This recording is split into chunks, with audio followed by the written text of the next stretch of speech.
a gente voltando aqui. Segunda parte, que na verdade é só o finalzinho, né, do texto.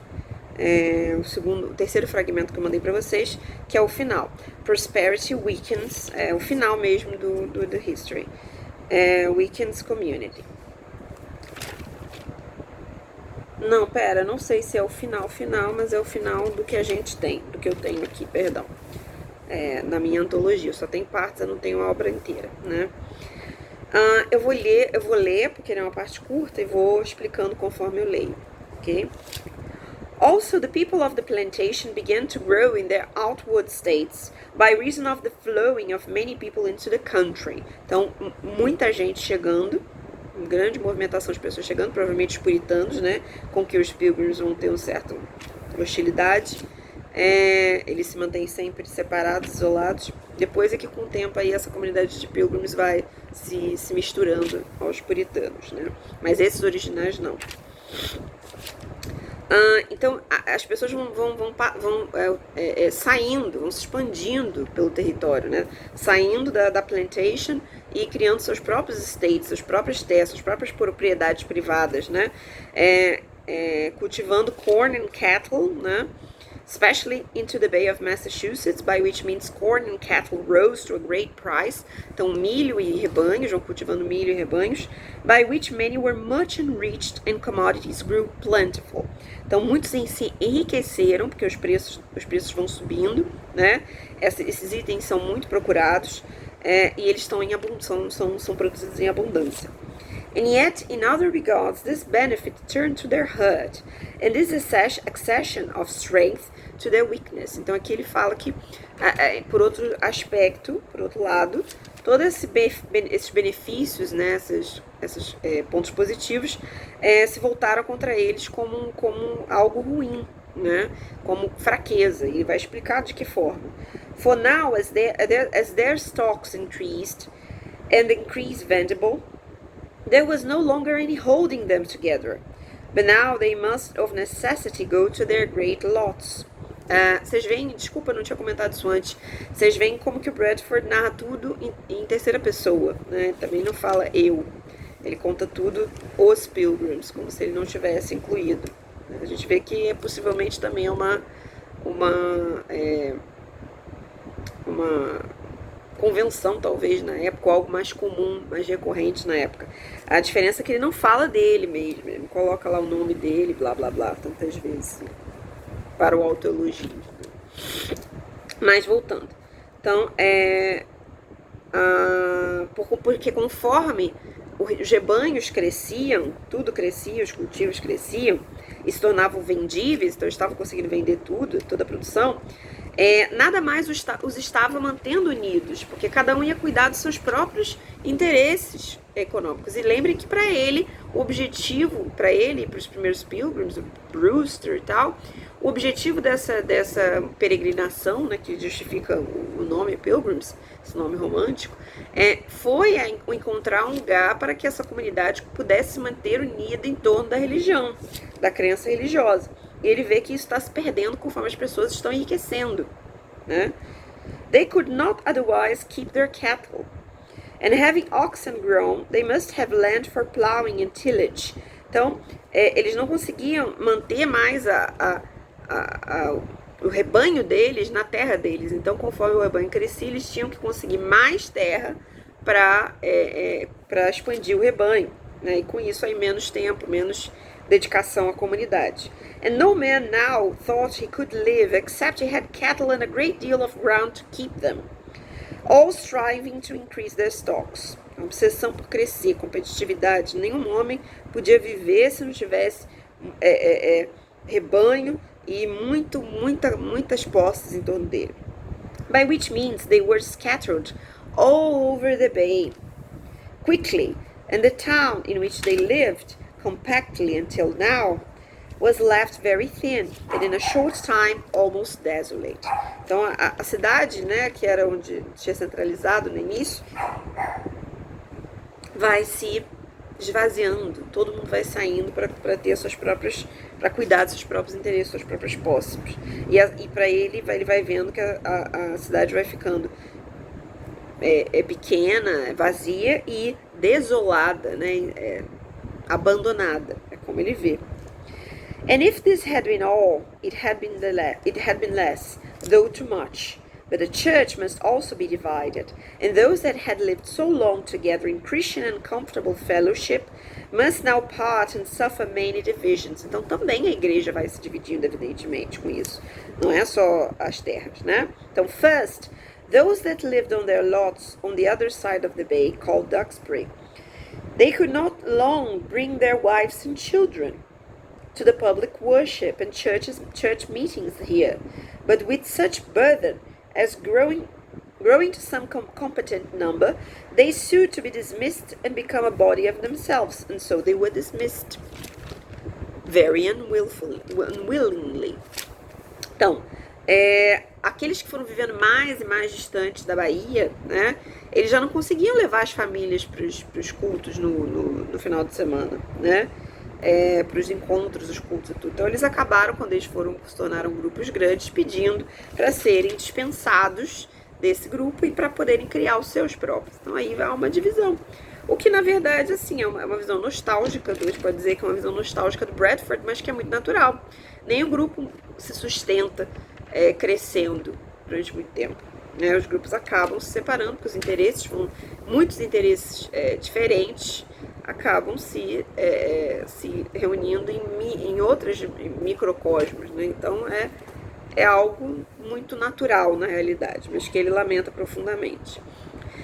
But to touch this sad matter and handle things together that fell out afterward, to prevent any further scattering from this place and weakening of the same, it was thought best to give out some good farms to special persons that would promise to live at Plymouth and likely to be helpful to the church or commonwealth, and so tie the lands to Plymouth as farms for the same. Então, foi dado para que fosse mantida essa unificação, essa centralidade, aí o mínimo, o que continuava, né? Foram entregues boas fazendas a algumas pessoas que comprometeram a viver em Plymouth e contribuir com a igreja, com a comunidade e tal.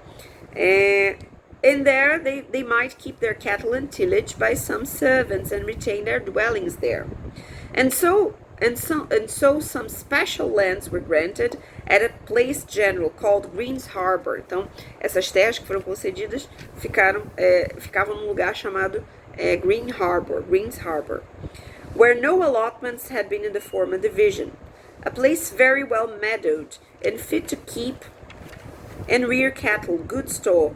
But alas, this remedy proved worse than the disease, for within a few years those that had thus got footing there rent themselves away, partly by force and partly wearing the rest with importunity and pleas of necessity, so as they must either suffer them to go or live in continual opposition and contention. Então, mais nossa, né, assim, com uma exclamação de, no caso aqui a gente sabe, tristeza, né, ressentimento. Esse remédio se provou pior do que a doença, porque em alguns anos, aqueles que tinham chegado ali saíram, foram embora parcialmente por a força, ou seja, mandaram eles embora, a comunidade não conseguiu aceitá-los totalmente, and partly wearing the rest with importunity. Então, e outra parte não saiu, mas estava cansando o resto, as outras pessoas agindo de maneira inoportuna e pedindo coisas, né, fazendo pedidos de necessidade, né, como se precisassem. Então, de modo que os outros acabaram tendo que expulsá-los ou viver em contínua oposição e contenção, e contention não e hostilidade e tensão, né? Então, as pessoas a quem foram entregues fazendas na tentativa dos Pilgrims de manter uma concisão entre eles, do grupo, né? E foram embora, não mantiveram nada disso, ou se tornaram mais problemáticas, né, para a comunidade do que ajudaram, de fato. Aí ele continua falando sobre isso, não sei o que. E no final, and this I fear will be the ruin of New England, at least of the churches of God there, and will provoke the Lord's displeasure against them. Então, ele já está prevendo que isso vai ser o fim, a ruína da Nova Inglaterra, de toda essa região, pelo menos das igrejas de lá, né? E vai provocar o desprazer de Deus. Então, vocês veem que os Pilgrims eram grupos mais radicais no sentido de separação dos puritanos, né? Eles eram puritanos, mas eram puritanos uma parte, né, que foi destacada, se separou e eram separatistas, tinham política separatista, né, ideologicamente separatistas também. E chegam com esse objetivo de construir essa comunidade livre de perseguição política, perseguição religiosa e que temente a Deus, etc. e tal. Eles tinham essa cultura da aliança, desses acordos políticos, né? O compact feito do Mayflower, essa aliança, esse contrato, uma espécie de contrato. Na verdade, ele ele não tem nada de muito religioso, ele é como se fosse um contrato de negócios mesmo, né? Mas isso vai acabar se tornando, e depois a gente vai ter também o Covenant dos puritanos, quando chegam também fazem uma aliança e tal, com as regras do que vai ser, do que pode ser, do que não pode e tal. Isso vai constituindo aos poucos uma cultura de contratos, de acordos, de palavra escrita, tudo fundado na palavra escrita, no comprometimento, na palavra desses homens e mulheres, dessas pessoas, né? E isso vai ajudar depois, posteriormente, né? Porque seria anacrônico dizer que houve uma intenção, mas anacrônico, mas é exatamente o que os crentes, as pessoas que acreditam, dizem, porque dizem que é providência divina, né? Isso vai ajudar a construir mais um mito americano que é a democracia, que tudo é feito por contrato, as pessoas concordam, a maioria concorda, assina, e assim a gente tem algo mais justo para todos, né? Então, não só o Compact do Mayflower, o navio em que eles vieram, mas também o que rege eles ali, essa comunidade, eles se regem por meio de contrato, né? Um contrato civil político de respeito mútuo, de divisão de tarefas, de tudo o que contribui, né? Então, por que isso é importante? Por que isso é tão diferente? Né? Porque eles estão distantes da coroa, eles não têm a interferência direta, o apoio também não, né, da coroa britânica. Continua a mesma situação que eu falei, leva muito tempo para um navio voltar, né, vir para cruzar o Atlântico, chegar na América para trazer a palavra do rei, a ordem do rei. Não tem ainda militar, exército, não tem uma força de segurança. Todas as forças do Estado, a presença do Estado não existe. Então eles têm que construir uma forma de todo mundo se respeitar, um contrato em que todos se respeitem e como serão as decisões políticas. Acho que tem isso bem melhor no filme, né, no Pilgrims documentário, que as decisões eram tomadas pela comunidade como um todo, né? Eles faziam uma reunião e era possível fazer essa escuta de todas as opiniões. Então é muito bonito, mas é impraticável num grupo maior, numa nação, né? Numa cidade que seja grande. E com o tempo, e aí o que o Bradford lamenta é o esfacelamento dessa comunidade, desses contratos, dessa camaradagem, né, e vínculo por meio dos vínculos religiosos, o que os americanos modernos chamariam de espírito democrático também, embora não seja a democracia é um sistema muito mais complexo, mas por força das circunstâncias, tanto da questão religiosa que levou eles até lá, quanto do afastamento do Estado que permitiu que eles construíssem sua própria governança ali, eles acabam se tornando o que vai ser um dos modelos que os Estados Unidos, que os americanos, né, os estadunidenses vão usar para justificar essa sua excepcionalidade, né? Porque os Estados Unidos são uma nação excepcional que desde o início já foi originada por meio de contratos, por meio de democracia, por meio de uma tentativa de construir um Estado mais justo, né? Em que todos têm participação política e não só alguns. Então, é toda uma construção que vai contra o absolutismo, que é a forma de governo, a forma política, o sistema político dominante na Europa, né? E quem governa são apenas alguns ali, a monarquia, né, que é absoluta, e quem tem algum poder são aqueles que estão em torno dela, a realeza e tal. Na América não, o que está sendo construído é algo que não tem isso, não tem direito divino, não tem relação antiquíssima com a terra, não tem nada daquilo que a gente discutiu na outra aula. O que tem são homens e mulheres que têm que trabalhar para sobreviver e que para se manter, né, coeso, o grupo se manter coeso, eles tomam decisões em conjunto. Então é importante tudo isso. O Compact é só aquele texto curtinho que vocês viram no filme, o filme coloca com a assinatura de todo mundo embaixo, mas ele é de um poder simbólico imenso para a história dos Estados Unidos da América, assim como vai ser também o Covenant dos puritanos, né? Então a gente vai ver, a partir da aula que vem, a gente vai ver já o do John Winthrop, vamos entrar com o Winthrop e vamos fazer a comparação entre esses dois grupos, que é uma forma muito tradicional de fazer esse estudo, né? Entendê-los por meio das suas semelhanças e diferenças. Eles têm bastante diferenças, né? Mas ambos vão ser regidos por contratos e vão buscar também a governança. Na verdade, os puritanos já é um pouco diferente, né? Aqui a gente vai ter um espírito democrático bem mais presente. Os puritanos não. Os puritanos já vai ser uma coisa mais autoritária, né? Os puritanos é que vão ser conhecidos como aqueles que queimaram as bruxas de Salem. Mas a gente vai ver isso melhor na aula que vem. Então, pontos importantes para vocês lembrarem, né? Fazendo uma revisãozinha aqui, sobre os Pilgrims. Então, os Pilgrims, a figura de liderança é William Bradford. Eles chegaram em Plymouth Plantation, Cape Cod, na verdade, primeiro não, acho que se eu não me engano é a mesma região, mas eles chegaram em Cape Cod em 1620, né?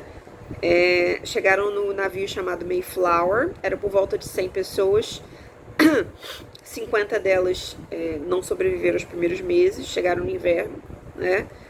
Fizeram o compact, esse contrato quase business, quase comercial no navio, de como como seria regida a vida deles, né, política, a partir dali, como que eles, na verdade é mais assim, como vamos agir em relação, em comunidade, como criar um espírito de comunidade entre pessoas que não, né, porque os grupos, havia o grupo dos Pilgrims e havia o grupo que não era dos Pilgrims, foi ajuntado ali depois, para iniciar a viagem cruzando o mar. Então, como manter uma paz mínima, né, um equilíbrio mínimo, um equilíbrio social mínimo entre grupos de interesses tão diversos. Por isso eles fazem o compact. Então isso é um ponto importantíssimo. Eles aqui têm a famosa experiência que a gente vai ser conhecida como Dia de Ação de Graças, o Thanksgiving, né, que até hoje só não é mais importante como data de celebração nos Estados Unidos do que o Natal. O Natal é mais importante, segundo é o Thanksgiving, né, com o peru gigante e tal, com aquelas imagens do que teria sido esse grande banquete entre ingleses e índios, para simbolizar essa perfeita união entre ambos, né, entre esses dois, como se fosse também os índios fossem uma coisa só, mas enfim, entre índios e brancos, essas culturas totalmente diferentes. Embora no filme vocês tenham visto que o William Bradford, em determinado momento, até mata um índio, uma liderança indígena, né, algumas até, né, a cabeça de ele deixa pendurada por muito tempo, não lembro quanto tempo, mas no documentário a gente tem, ele deixa pendurada na cidade para que fique de aviso, sobre aviso, os índios não ameacem, não os ameacem novamente, não ameacem os Pilgrims novamente. Então a gente vê que essa ideia do Thanksgiving também não é uma lenda, né? Assim, ocorreu algo né? A gente sempre vai ver que nesses símbolos todos, né, que foram criados, essas figuras icônicas, nesses discursos romantizados de origem da nação estadunidense, existem fundos de verdade, existem eventos que levaram à construção disso tudo, desses discursos grandiosos, mas são grandiosos, os discursos são grandiosos, eles a realidade não os comportaria, né?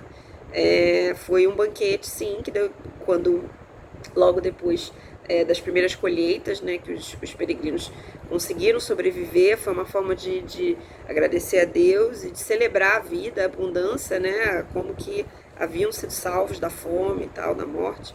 E aí eles vão e congregam com os índios, mas foi um caso, assim, um caso que a gente vai ver que ele não se tornou assim, um modelo de como seriam as relações entre os brancos e os índios na história dos Estados Unidos. Mas esses são os pontos principais. A gente vai ver então como que esse grupo se diferiu dos puritanos, que são os próximos colonizadores dos Estados Unidos que a gente vai estudar, tá ok?